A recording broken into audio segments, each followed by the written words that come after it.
बिस्मिल्लाहिर्रहमानिर्रहीम नाज़रीन, मैं हूं याकूब मदनी और आप प्रोग्राम देख रहे हैं 5 मिनट्स। सबसे पहली जो खबर मैं आपके साथ शेयर करने लगा हूं वो है कि गवर्नमेंट 12 रुपए पेट्रोल सस्ता कर रही है।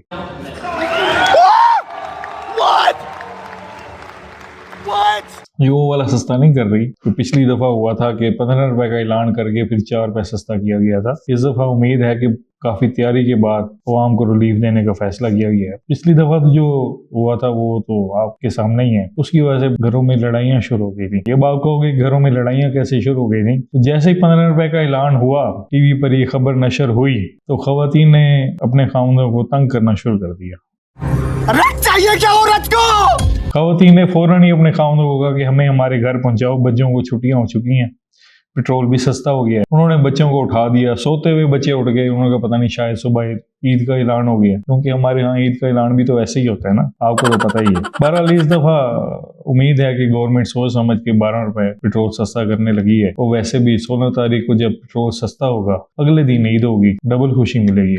नेक्स्ट खबर ये है जी कि उदासी की छुट्टियां मिलेंगी। जी, उदासी की छुट्टियां। चाइना के अंदर एक कंपनी है फीड डांग लाई नामी सुपरमार्केट, उसने ये ऐलान किया है कि हमारे वर्करों को जो उदास हो जाते हैं, साल में 10 दिन के लिए हम उनको उदासी की छुट्टियां देंगे। उसका नाम उन्होंने रखा है सैड लीव्स। सोचें अगर ये पाकिस्तान में हो जाए तो फिर कैसा हो। यहाँ तो हर दूसरा बंदा उसे काम कह दो कहता है यार छोड़ यार, सर में दर्द है यार। अभी तक तो हमारे सर के दर्द ही खत्म नहीं हो रहे, और ना ही हमने कोई ऐसा आला तैयार किया है जिससे ये पता लगे कि वाकई ये झूठ बोल रहा है या सच बोल रहा है। उसके बाद अगर यहाँ पे ये उदासी की छुट्टियां शुरू हो जाएंगी फिर तो 365 दिनों में हम 300 दिन तो हम घर बैठे होंगे और 65 दिन हम सिर्फ जाके काम करेंगे। डॉक्टर अफान साहब की परेशानी अभी तक खत्म नहीं हुई। उसामा रामे जो है उसने एक दफा फिर ऐलान कर दिया कि इनकी वजह से हमारे तरबूज का कारोबार बिल्कुल ठंडा हो गया था, इनकी एक वीडियोस की वजह से। और हम कोर्ट में जो जा रहे हैं उसके पीछे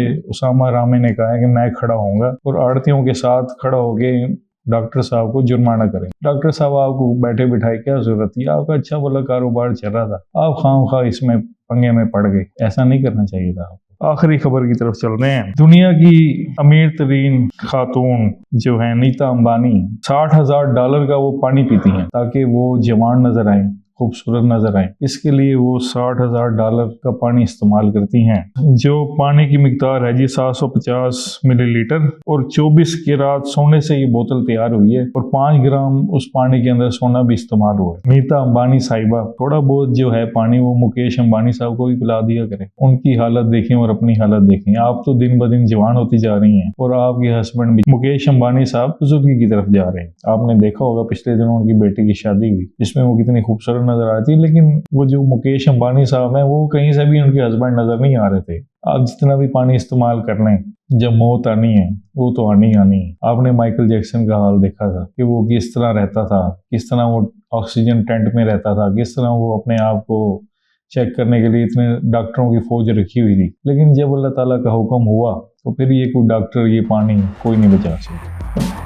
उम्मीद है कि ये प्रोग्राम आपको पसंद आया होगा। इस प्रोग्राम को लाइक करें, शेयर करें और कमेंट्स में बताइएगा कि ये प्रोग्राम कैसा लगा। अल्लाह हाफ़िज़।